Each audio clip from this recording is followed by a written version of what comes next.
Welcome back to the 14th episode of Agile Coffee Podcast's Espresso Shots. My name is Vic Bonacci. I'm the host of the Agile Coffee Podcast. And I'm sad because the wheel only has one topic on it, which means I don't need to even spin it. But I'm going to spin it anyway. Because who doesn't love to spin a wheel, right?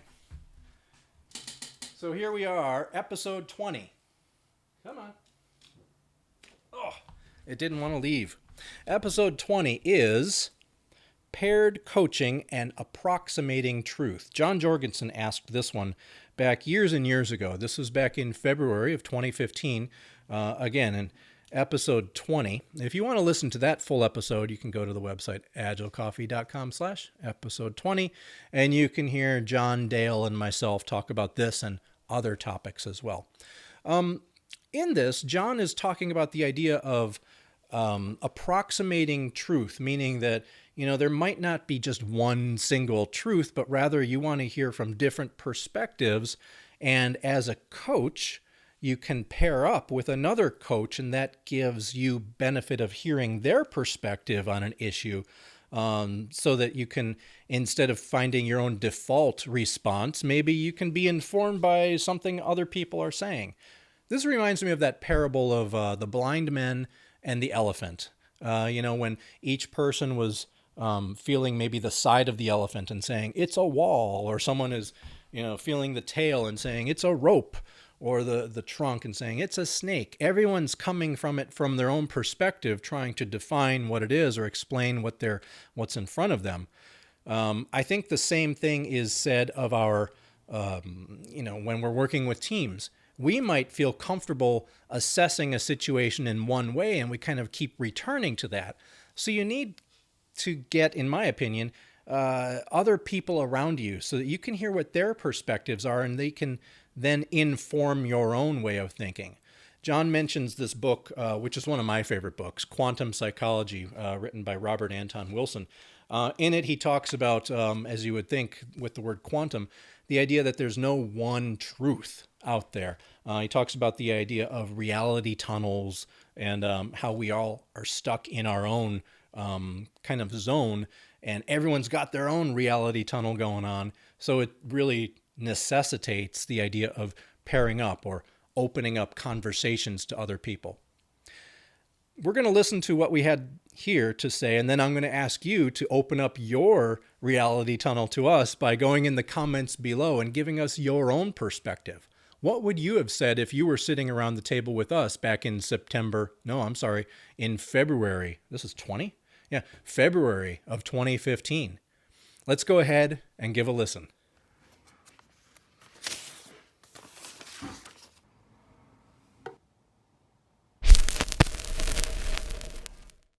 Paired coaching and approximating truth. John. Yeah, so this is basically, it's based on some reading that I was doing in a book called Quantum Psychology by Robert Anton Wilson. And many of our listeners, I'm sure, are familiar with Albert Einstein's theory of general relativity, I think it is, which basically says that, when you're in the same inertial system, things measure the same. Times, clocks measure the same. Physical objects measure the same. But when you're in different inertial systems, meaning maybe one person is accelerating at like half the speed of light and somebody else is stationary relative to that other person, all bets are off. Clocks are telling time totally different and objects are measuring totally differently. And so, this idea is in this book, Quantum Psychology, showing how people's definitions of things are different and interpretations are different, and they're basically the Aristotelian idea of absolute truth starts to unfold as false. And so since everything becomes relative, then the only way that you can find things that are workable is start, creating some sort of a convergence or a consensus on roughly what's true of the things that we see and interpret. And as I was agreeing with this in my mind as I was reading. I saw that that's an area where two coaches are better than one. In the situation where you have a troubled team and the team isn't necessarily trying to converge or participate in some sort of continuous improvement effort, let's say. And so when you've got two coaches that are saying, well, I see the situation as being A, and another coach saying, well, I see it as being more A prime. Okay, so how can we approximate the difference between our A and A prime take on this situation as something that's useful and workable to the team? And this, I would suppose, to most people is something that never occurs because to them, they have this Aristotelian view of Agile that like everything's absolute, it's cut and dried, and it's either Agile or not Agile, and either a process is part of the best practices of Agile or it's not. But the truth is that there is no truth. The truth is that Agile is a subjective thing, and that by leveraging the interpretations of two coaches to help a team start introducing, incrementally practices that more closely resemble Agile, you're going to get more workability and greater value.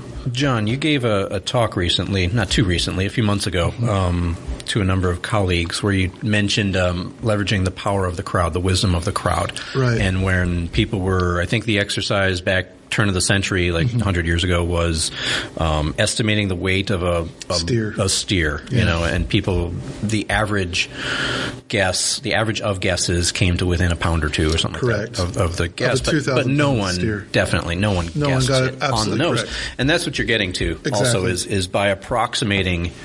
You can approximate the truth by getting a larger sample size. True. And so 2 is certainly a larger sample size than 1. So your approximation may or may not get any closer to the truth, but it probably will. But it might. Yeah. Yeah, and so that's the thing is most Agile team members and most executives and managers that are hiring Agile coaches are probably not cognizant to the fact that there is a calibration happening behind the curtain amongst the Agile coaches to converge on a story so that they get their story straight amongst themselves when they speak to the teams or the recipients of their coaching.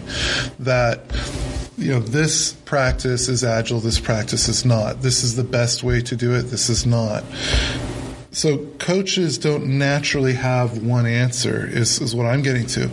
And they actually use tools, like text chat channels. And they all ask each other, okay, here's my scenario.